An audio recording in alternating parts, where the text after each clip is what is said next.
যে কয়েক বছর ধরে আলাদা করে একটা সংসার শুরু করেছি, সেই কয়েক বছর ধরে নিজেকে রোবটের মতো মনে হয়।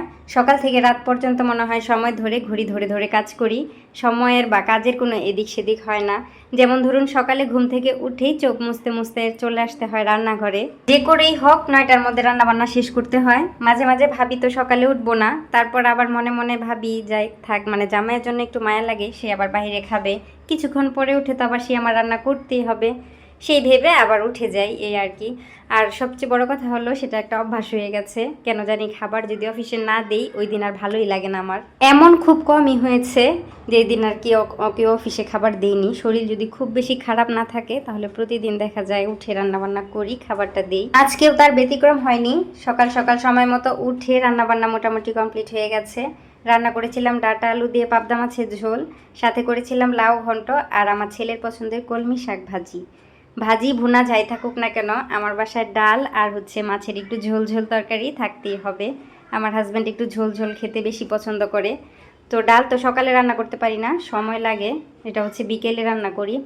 আর এইদিকে সকালের নাস্তাটা ওর বাবাকে দিয়ে দিতেছিলাম। সকালে বেশিরভাগ নাস্তা ওর বাবা অফিসে গিয়ে করে, তার জন্যই বেশিরভাগ আর কি রুটি বানাতে হয়। তবে বাবুর বাবা সকালে ভাত খেতেই বেশি পছন্দ করে, কিন্তু এই যে অফিসে নিয়ে যায়, এর জন্য দেখা যায় রুটি বানিয়ে দিই। সকাল সকাল ভাত নিয়ে গেলে সবাই আবার কি ভাববে, এই আর কি। যাই হোক, ওর বাবাকে বিদায় করে দিয়ে তারপর বাবুর সাথে একটু শুয়েছিলাম।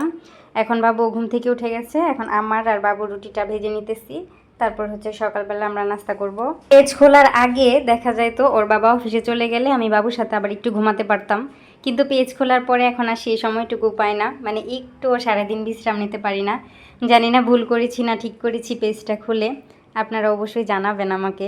আপনারা কিভাবে সময় বের করে কাজ করেন, আমি তো একটু সময় পাই না কেন জানি। যাই হোক, সকালে বাবু আর আমি একসাথেই খাবারটা খেয়ে নিয়েছি। খাওয়া দাওয়া শেষ করে ছেলেকে নিয়ে রেডি হয়ে নিয়েছি। শাড়ি তো কিনেছি, সেগুলোর ব্লাউজও তো বানাতে হবে, সেজন্য টেইলার্সে যাইতেছি। আর সাথে কিছু ওয়ান পিসও ছিল। যাই হোক, বাইরের ওয়েদারটাও ভালো ছিল, রোদও ছিল না, আবার বেশি মানে বৃষ্টিও ছিল না আর কি, তাই বেশি গরম লাগেনি। ঝটপট করে গিয়ে সেগুলো দিয়ে এসেছি। আসার সময় বাবুকে একটা জুস কিনে দিয়েছি, সে এখন বসে বসে জুস খাইতেছে। তো আমি স্নান করব, বাবুকে স্নান করাতে হবে, 1:30 বেজে গেছে। আর আমার ক্ষুধাও পেয়ে গেছে, কেন জানি বাইরে গেলে, বাইরে থেকে আসলেই তারপর আমার ক্ষুধা পেয়ে যায়, কিছু একটা খেতে হয়।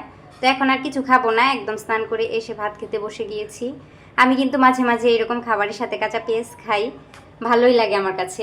এটা অনেক পরে সন্ধ্যার সময় বাবুর সাথে দুপুরে খাওয়ার পর ঘুমিয়ে গিয়েছিলাম। উঠে একটু দুধ গরম করে নিয়েছি, আর কয়েক পিস পাউরুটি ছিল, সেটাই সেঁকে নিয়েছি। আর সাথে কয়েক পিস মিষ্টিও নিয়েছি। মিষ্টি খাবার তো আমার এমনিতে অনেক বেশি পছন্দ।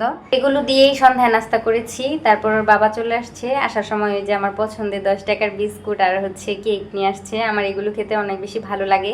তারপর হঠাৎ করে মনে হলো ফ্রিজে আদা বাটা শেষ হয়ে গেছে, তাই একটু আদা বের করে নিলাম। বের করে এখন ব্লেন্ডার করে রাখবো, তা না হলে আবার কালকে রান্না করতে গেলে ঝামেলা হয়ে যাবে।